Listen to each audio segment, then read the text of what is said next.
morning, families. I have some more activities that I wanted to share with you, and if you are able to do any of these with your child, please go ahead and let me know how it went. Again, they're just good developmental PAT activities, and they're things that I made just that I found in my home. You might have actual baby products that you can use in place of making your own, and absolutely go ahead and do those, but I'll tell you what you are helping your child develop as you're playing with your child with these little things. So Bria's here and she's going to demonstrate things. All right. The first little activity we have is called face pattern. Face pattern is for our young babies, birth to 1.5 months. I wanted to say congratulations to Ariel on the birth of Carson, and congratulations to Katie on the birth of Braden. They are pretty new babies in our program, and this would be a great activity for them. Their eyes at this age are still continuing to develop, and they're practicing looking at faces for longer periods of time, and that black and white, that contrast, helps them focus.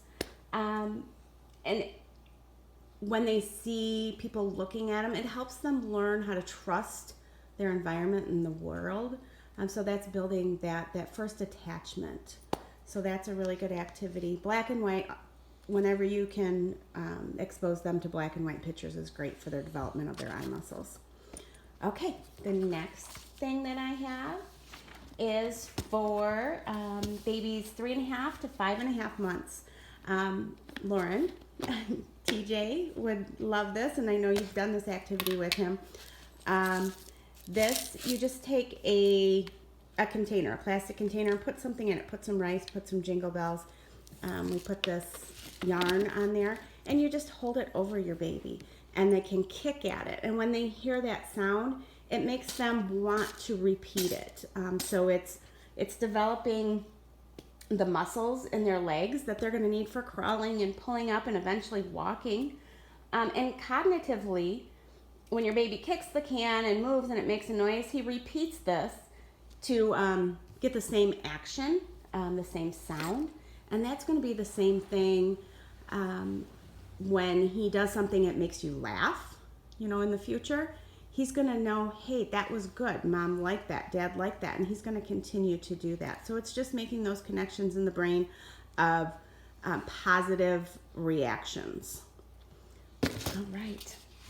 Our next one is a Parmesan cheese container. I just took some straws and I cut them up. You can just give the container to your child. See what he'll do with it. Will he, rattle it? Will he make a noise with it? Will he open it?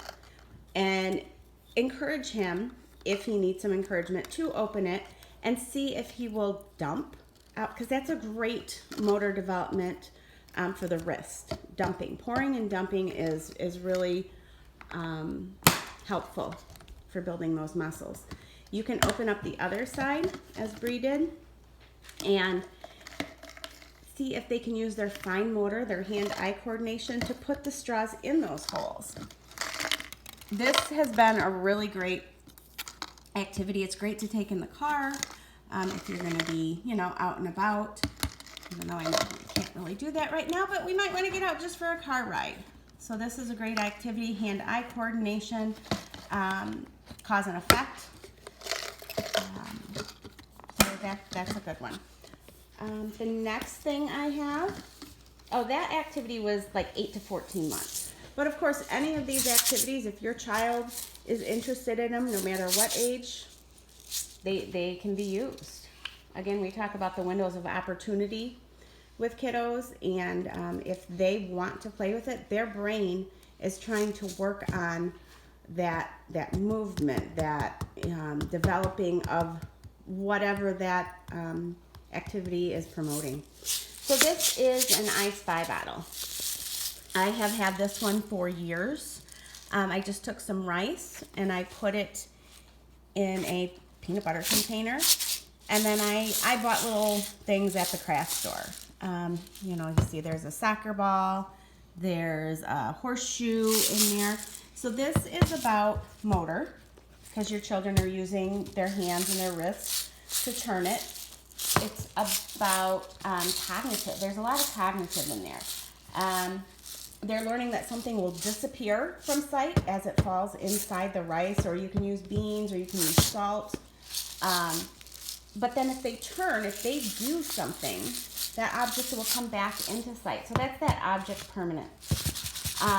They're exploring how they can make objects disappear and come back.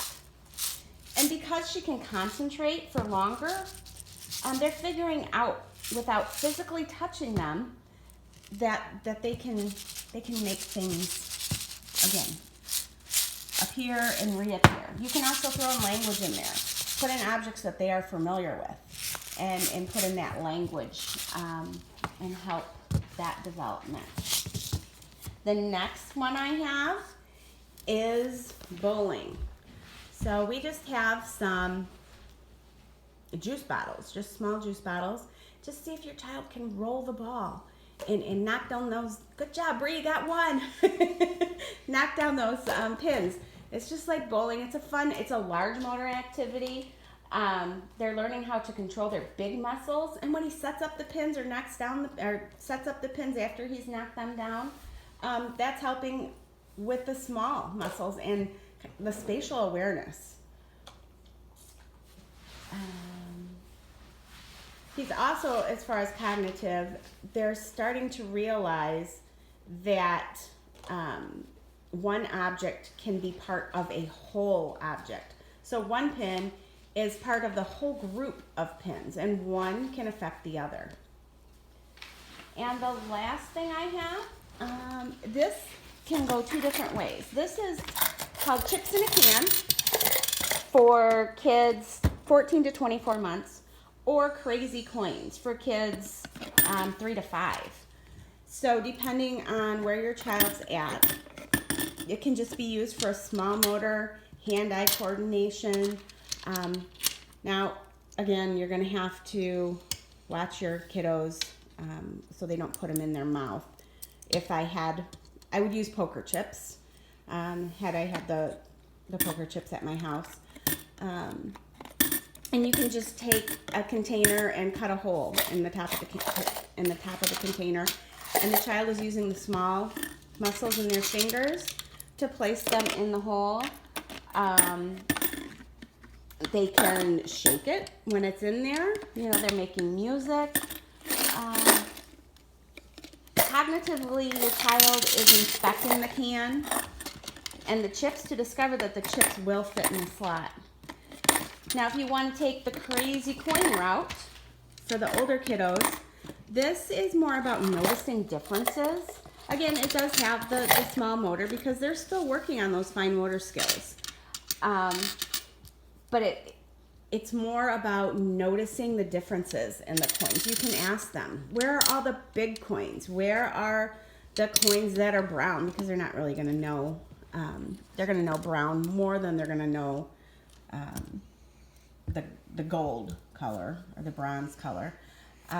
You can ask them, put that math concept in there. Which pile has more?